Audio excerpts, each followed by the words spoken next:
이 시간 이기수 목사님께서 나오셔서 가장 귀한 삶이라는 제목으로 말씀 전해 주실 때에 큰 은혜 있으시기를 바랍니다.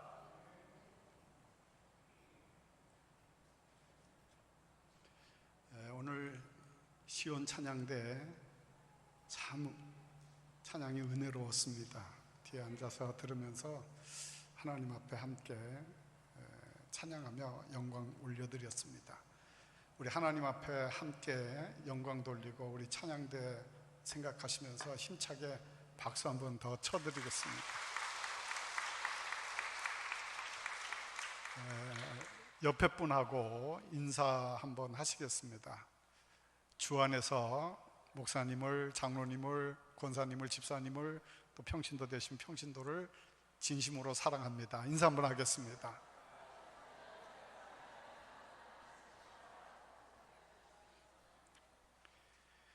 독일의 문학가이고 철학자인 괴테가 있습니다. 그의 작품 중에 우리가 잘 알고 있는 젊은 베르테르의 슬픔이라고 하는 아마 작품은 한 번쯤은 들어보셨을 겁니다. 또 하나 그가 남긴 역작이 하나 있는데 파우스트라고 하는 작품이 있습니다. 이 파우스트라고 하는 책의 주인공은 파우스트입니다. 그 작품의 주인공이 어느 날 악마와 흥정을 하게 되어집니다. 악마가 하는 이야기가 앞으로, 그때 이제 파우스트가 조금 나이가 들었을 때인데, 당신이 24년 동안 온갖 부귀영화를 당신에게 모조리 원하는 대로 주겠다 하는 것입니다. 근데 한 가지 조건이 있는데 24년이 지나면 이 파우스트를, 그 생명을 악마가 데려가겠다 하는 조건이었습니다.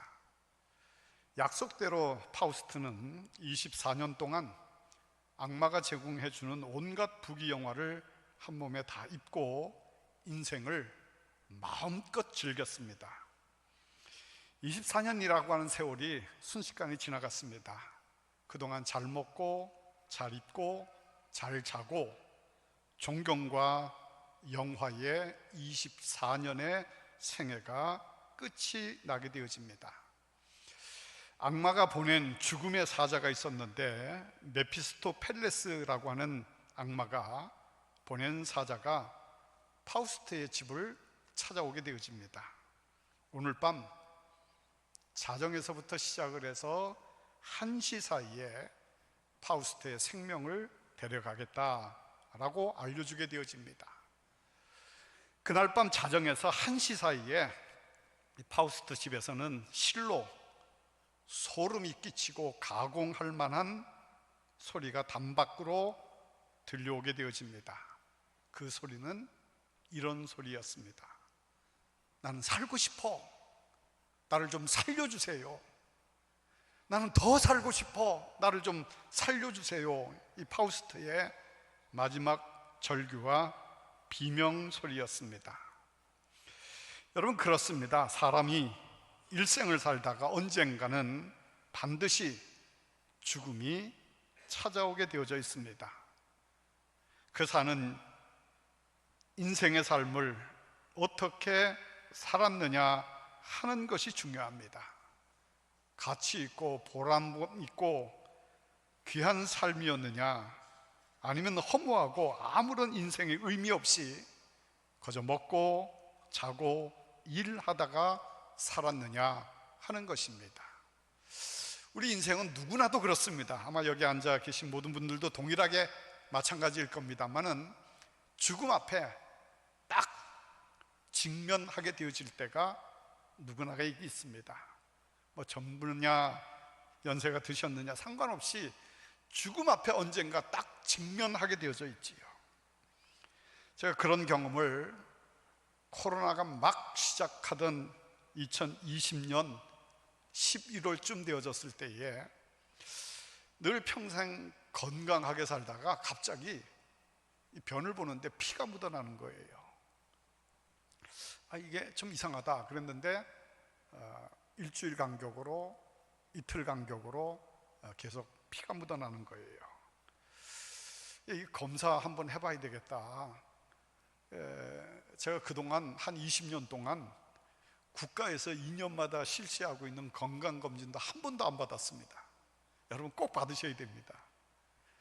근데 그 피가 이렇게 묻어나면서 있는데 한 번은 주일날 11월 달입니다. 주일날 예배를 마치고 인사를 하는데 권사님 한 분이, 목사님, 저에게 건강검진 티켓이 2개가 있는데 하나는 자기가 검사를 받고 하나 남은 거를 어떻게 폐기 처분할까 어떻게 할까 생각을 하다가 목사님에게 좀 드리고 싶어요. 목사님 이거 티켓, 건강검진 티켓인데 한번 건강검진 받아보시겠어요? 그래요. 그래서 마침 이제 건강검진도 한번 받아볼 겸해서 주세요 하고 그 티켓을 받았습니다. 인천에 있는 유일한 대학병원이었는데 예약을 하고 한 달 만에 가가지고 검사를 했습니다. 2020년 12월 23일이었어요. 건강검진 다 받고 대장 내시경 검사를 받았는데 검사 받고 난 다음에 내시경 검사하는 의사가 저를 좀 보자고 그러더라고요. 왜 그러냐 그랬더니 선생님은 대장암 3기입니다. 수술도 해야 되고 항암 치료도 해야 됩니다. 의사를 소개해 주실 테니까 그 인하대병원 의사에게 가보세요. 그러자고, 그러고서 CT 촬영도 하고, 아마 병원에 뭐 이런 입원해 보신 분들 알겠습니다만 뭐 여러 가지 검사를 했어요. 그리고 담당 의사에게 가니까 의사가 암이 좀 큽니다. 그리고 대장에 용종도 많습니다. 두 번 수술을 해야 되는데 먼저는 용종 수술을 다 하고 그 다음에 큰 대장암 수술을 해야 할 겁니다. 그래서 21년도 1월 12일 날 용종 수술을 다 했어요. 그 다음에 한 주 지나서 19일 날 대장암 수술을 했는데 대장암 수술을 하면서 의사가 하는 이야기가 항암 치료 반드시 해야 될 겁니다. 그리고 이제 수술을 했는데 그 수술하는 의사가 저 인천 제일교회 안수 집사님이었어요. 수술 받으면서 제가 목사라고 하는 신분도 밝혔고 의사에게 제가 목사입니다. 근데 될 수 있으면 주일은 좀 피해 주세요. 제가 주일날 예배도 드려야 되고 하니까 그러니까 웃더라고요. 뭐 암 수술 하시는 분이 뭐 그런 걱정까지 하시느냐고. 그래서 수술을 했습니다. 하고 나서 이제 일주일 동안 병원에 있는 사이에 수술했던 의사가 조직 검사를 했는데 역시 항암 치료는 꼭 해야 될 것 같습니다. 그러더라고요. 그 수술 딱 하려고 할 때에 제가 이제 그 주일날 예배 드리고 오후에 입원하고 화요일날 수술을 했는데 월요일날 수술하기 전에 그때 코로나 기간이라 가지고 집사람도 못 오고 자녀들도 못 오고 아무도 면회가 안 되는 거예요. 보통 일반적으로 수술하면 그 수술할 때 그 체크해 가지고 사인하는 거를 보호자가 하는데 제가 직접 다 했습니다. 하는데 의사하고 간호사가 찾아와서 하는 이야기가 첫 번째는 수술하다가 암이 온몸에 퍼지면 도저히 더 수술할 수 없어서 덮어서 돌아가실 수 있습니다. 사인해 주세요. 그래서 제가 사인을 했습니다. 두 번째, 간호사가 와가지고 전신 마취를 해야 되는데 전신 마취하면 깨어나지 못할 수 있습니다. 그러니 깨어나지 못하면 죽는 거지요. 사인해 주세요 해서 사인을 했습니다. 세 번째 또 왔어요. 뭐라고 얘기하느냐면 수술할 때 저 지하에 이제 가서 수술을 하는데 그 수술실이 완전 냉동 인간 만들어 가지고 사람을 수술하는 거니까 온몸이 차가지고 다시 못 깨어날 수 있으니까 괜찮다고 하는 사인을 해주세요 해서 사인을 했습니다. 이제 수술하고 한 주간 지났어요. 관건은 수술은 뭐 한 서너 시간 했으니까 항암 치료 적어도 6개월 이상 해야 됩니다 하는 이야기예요. 제가 담당 의사를 찾아갔더니 의사가 하는 이야기가 목사님 기적입니다. 항암 치료 안 해도 되시고 대장암도 1기 초기가 됐습니다. 그러니까 더 이상 안 해도 되고 6개월마다 한 번씩 대장암 검사만 하시고 4년 정도 지금 지났습니다. 제가 하는 이야기가 아니고 어떤 암을 치료받았던 그 환자가 기독교 방송인가 나와가지고 간증을 하는데 그런 간증을 하더라고요. 예수님 믿는 사람에게는 암도 착한 암이 되고 예수 믿지 않는 사람의 암은, 제가 한 이야기가 아니고 그분이 한 얘기입니다, 지랄 같은 암이 된다 그러더라고요. 죽음 앞에 직면하게 되어질 때가 있다. 근데 제가 그 수술하게 되어질 바로 직전에 기도한 게 두 가지가 있습니다.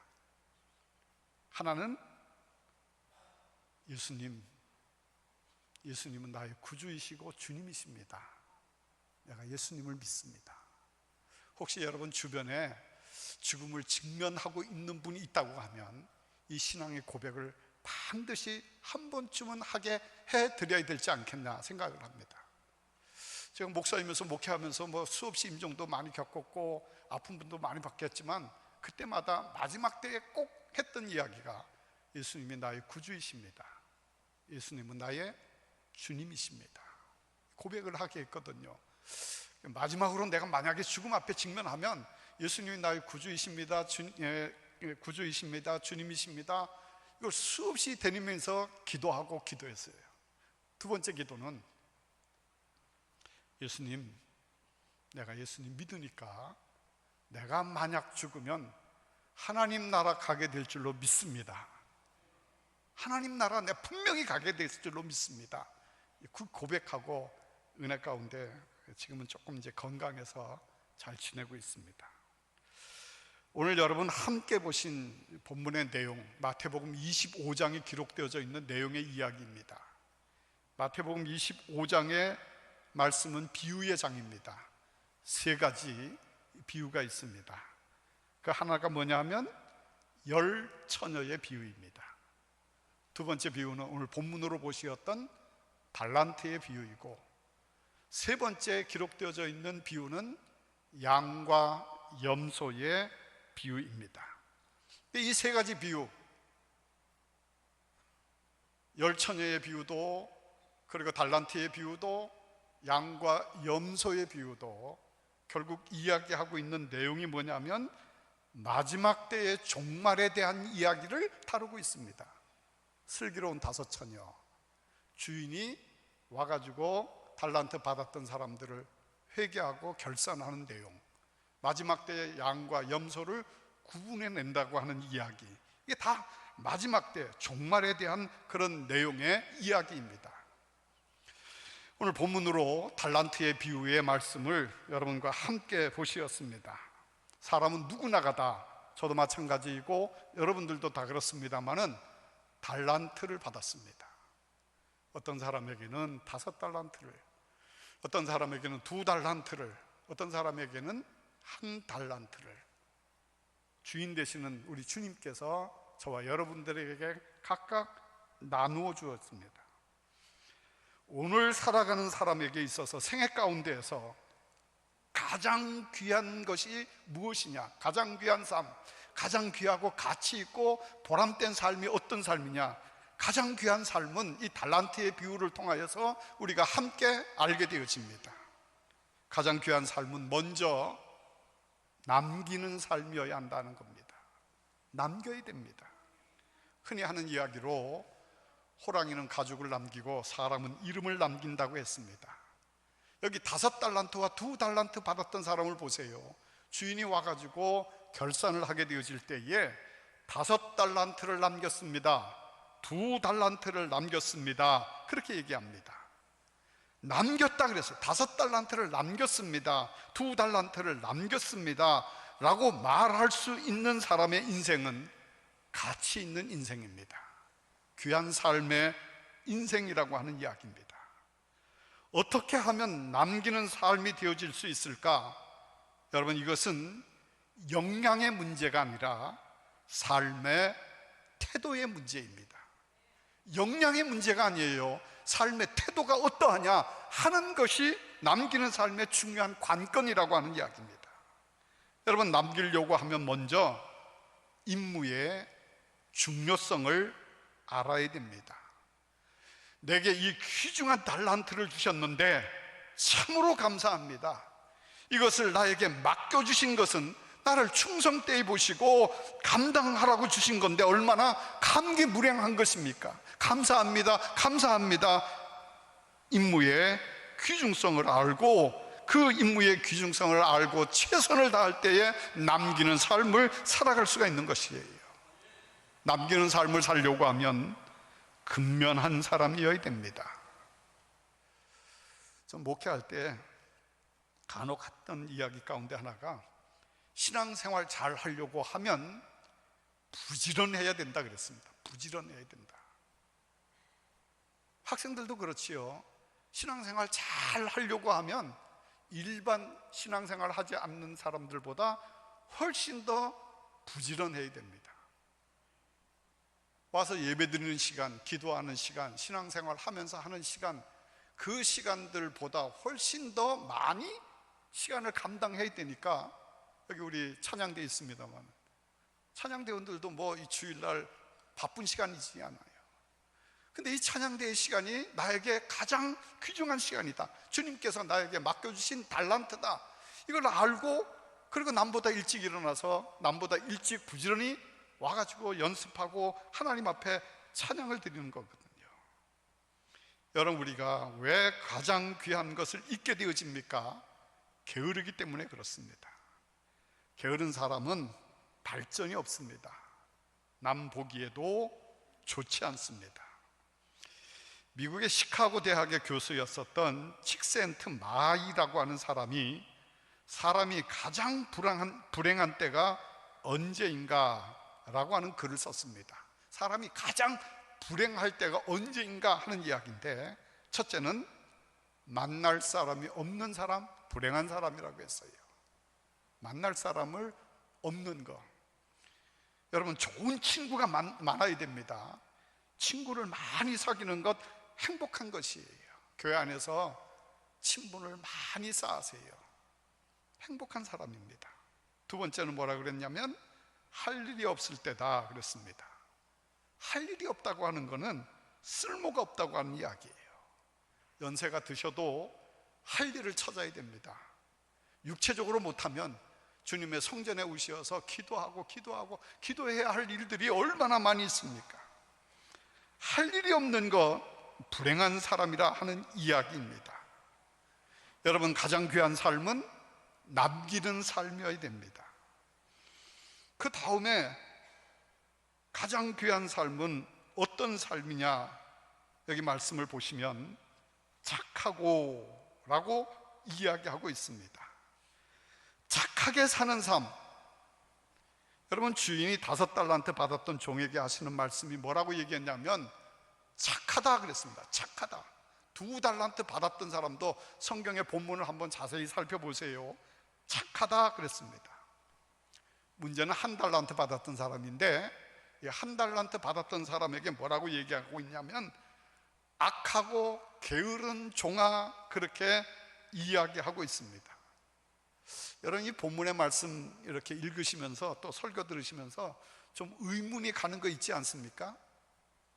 2 사람에게 대하여서는 착하고 충성된 종아라고 이야기했는데 1달란트 받았던 사람에게 대하여서는 뭐라고 얘기하고 있느냐면 악하고 게으른 종아, 그렇게 얘기했어요.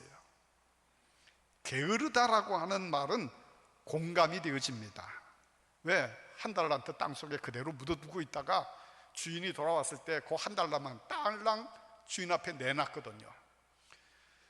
좀 그거 가지고 뭐 손해볼지언정 뭐 열심히 일을 해가지고 뭐 이득을 남기고 했어야 되는데 그냥 가만 놔두고 그냥 주인이 왔을 때 1달란트만 내놓고 말았거든요. 근데 왜 악하다라고 그렇게 이야기를 하고 있습니까? 세상에 보면 본전까지 떼어먹는 사람들은 얼마나 많이 있습니까? 근데 이 1달란트 받았던 사람 그런 일이 없었습니다. 다른 사람에게 해를 끼친 일도 없습니다. 주는 것 없이 해롭게 하는 이들이 얼마나 많습니까? 근데 하나님한테 받았던 사람 그러지도 않았어요. 그냥 단순하게 있던 거 그냥 내놓고 말았는데 악하다, 주인이 그렇게 이야기를 합니다. 본문의 말씀을 보시면 주인이 악하다, 게으르다 하고 이야기할 때 이 종이 한마디도 하지 못하고 유구무원이었습니다. 여러분, 무엇이 선하고 악한 것입니까? 마음 자세에 있기 때문에 주인이 말한 것에 대하여서 한 달란트 받았던 사람이 부정할 수가 없었어요. 악하다고 하는 말에 부정할 수가 없었어요. 여러분, 사람이 악하게 되어지는 이유가 있습니다. 그게 뭐냐? 마음의 불만입니다. 왜 한 달란트 받았던 사람이 땅에 묻어 놓았겠습니까? 이 사람의 마음속에 불만이 있었어요.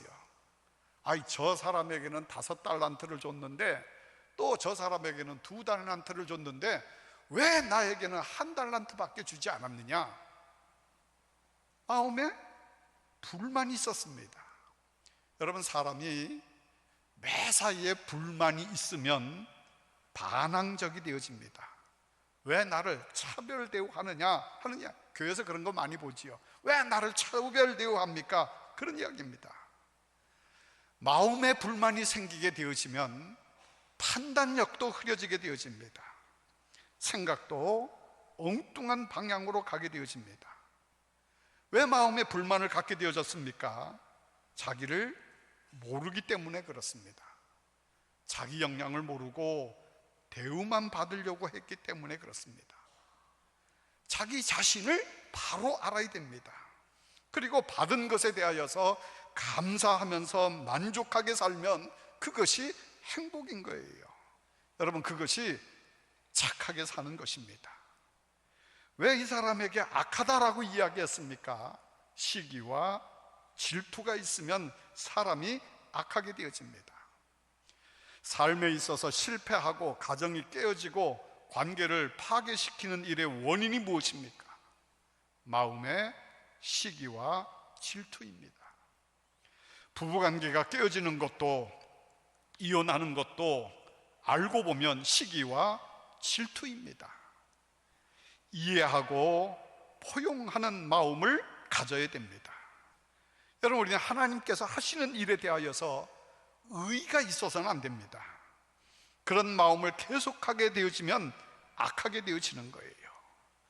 또 이 사람은 왜 악하다라고 얘기했을까? 한 가지 생각해 보면 자기 자신의 일을 주인에게 책임 전가했다는 것입니다. 여기 말씀해 보시면 1달란트 받았던 사람이 1달란트를 내어놓으면서 하는 이야기가 이런 이야기입니다. 주인은 굳은 사람이라 심지 않은 곳에서 거두고 해치지 않은 곳에서 모으는 줄을 아나이다, 그렇게 얘기했어요. 곰곰이 곱씹어 보세요. 이 말씀이 뭡니까? 나는 책임이 없습니다. 주인이 그렇게 만들었습니다. 주인에게 책임 전가를 하고 있는 거예요. 인간의 시조였었던 아담이 범죄한 이후에 하와에게 책임 전가를 하려고 했습니다. 하나님이 나에게 베풀어 주신 하와가 먹으라고 해서 먹었습니다. 하와는 또 어떻게 했어요? 하나님께서 만들어 놓으신 뱀에게 책임을 전가했습니다. 여러분, 우리의 좁은 마음, 잘못된 생각이 나를 악하게 만들 수 있다고 하는 사실을 기억해야 된다고 하는 이야기입니다. 나 때문에 다른 사람을 눈물 흘리게 하지 말아야 됩니다. 반면에 다른 사람에게 위로를 주고 희망을 주는 사람이 착한 사람입니다. 우리 한국이 코로나로 인해서 사회와 교회가 참 많은 시련과 위축을 당하였습니다. 그런데 이런 때에 희망을 주는 교회가 좋은 교회입니다. 우리 주변의 사람들에게 여러분들이 희망을 주는 사람들이 되어지기를 바랍니다. 교회가 그런 교회가 되어져야 됩니다. 다른 사람이 실망하고 교회를 떠나려고 할 때에 그들에게 용기를 주고 격려해 주는 사람이 착한 사람입니다. 여러분, 하나님 앞에 착한 것이 무엇입니까? 내 마음대로 사는 것이 아니라 주인이 하나님께서 원하고 바라시는 대로 사는 삶이라고 하는 이야기예요. 그것이 바로 우리 믿음이라고 할 수 있습니다. 세상을 살아가는 사람들의 철학이 있습니다. 철학자들은 내 생각대로 될지어다 그럽니다. 의사들의 법칙은 내가 먹은 대로 될지어다 그럽니다. 선생님들의 법칙은 뭐냐면 내가 보는 대로 될지어다 하는 것입니다. 우리 그리스도인의 법칙은 뭡니까? 믿음대로 될지어다 하는 것이에요. 진정한 믿음은 내 마음대로 되는 것이 아니라 주님께서 원하시는 대로, 주님이 뜻하시는 대로, 내가 힘들고 어려워도 주님께 영광을 돌리게 되었다고 하면 그것으로 인해서 감사하고 기뻐할 수 있는 삶이라고 하는 이야기예요. 내 마음대로 안 되었다고 해서 탓하고 남을 향하여서 원망하는 자세는 착한 자세가 아닙니다. 선한 그리스도인들은 자기가 희생하더라도 다른 사람이 더 잘 되는 것을 보는 것이고 하나님께 무조건적으로 순종하는 삶이에요. 인생을 선하게 사는 것, 가치 있는 인생이고 가장 귀한 삶이라고 하는 것입니다. 마지막 한 가지, 충성된 삶입니다. 착하고 충성된 종아라고 했습니다. 우리가 흔히 충성이라고 이야기하면 다른 사람보다 무엇인가 희생하는 사람을 생각을 합니다. 업적을 많이 쌓은 것을 이야기합니다. 그런데 이 충성이라고 하는 말의 본문의 말의 뜻은 뭐냐면 신실하다, 성실하다, 믿을만하다 라고 하는 의미가 포함되어져 있습니다. 그리스도인의 가치가 뭡니까? 신실입니다. 저 사람 보니까 믿을만하다. 장로님 보니까, 목사님 보니까, 전사님 보니까, 권사님 보니까, 집사님 보니까 믿을만하다, 정말 성실하다. 그것이 착하고 충성된 종의 삶이라고 하는 것을 이야기하고 있습니다. 2차 대전 종식 후에 영국의 웨스턴 처칠 수상이 전쟁에서 공을 세운 장군과 주지사, 장관들을 초청해서 모임을 가지면서 연단 위에 올라갔습니다. 거기 모인 사람들이 이런 생각을 했습니다. 이제 전쟁도 끝나고 승리도 했고 우리가 다 수고했으니까 이제 먹고 마시고 축제를 하려나 보다, 상을 내리려나 보다 하고 처칠의 말에 귀를 기울였습니다. 처칠이 연단 위에 올라서 가지고 두 주먹을 굳게 쥐고서 큰 소리로 이렇게 연설을 했습니다. 여러분, 그동안 고생 많았습니다. 우리는 전쟁에서 이겼습니다. 그러나 이제부터 여러분들이 국가와 민족을 위하여서 땀과 눈물과 피, 이 세 가지를 바쳐 주십시오.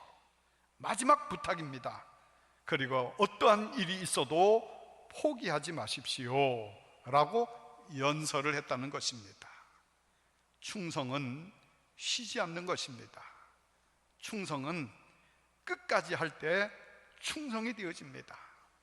충성은 적은 것부터 잘 해야 된다고 하는 것입니다. 우리 인생의 기간 동안에 주 앞에 서게 되어질 때가 마지막 때 반드시 있게 되어지는데, 이 땅 위에서 살면서 가장 귀한 삶으로 주님의 칭찬을 듣는, 잘했다, 착하고 충성된 종아, 하늘의 잔치의 즐거움에 함께 참여할지어다 하는 주님의 귀한 음성을 듣는 저와 여러분 되기를 주님의 이름으로 축원합니다. 기도하겠습니다. 은혜와 사랑으로 함께 하신 하나님 아버지 감사합니다. 저희를 불러 하나님의 자녀 삼아주심을 감사합니다. 맡겨주신 달란트 가지고 충성할 수 있도록 주께서 이런저런 여건 가운데 함께해 주시는 것을 믿습니다. 남기는 삶, 착한 종으로서의 삶, 충성된 삶으로 주 앞에 설 때 잘했다 칭찬 듣는 저희 모두가 되게 해 주옵소서. 예수님의 이름으로 기도합니다. 아멘.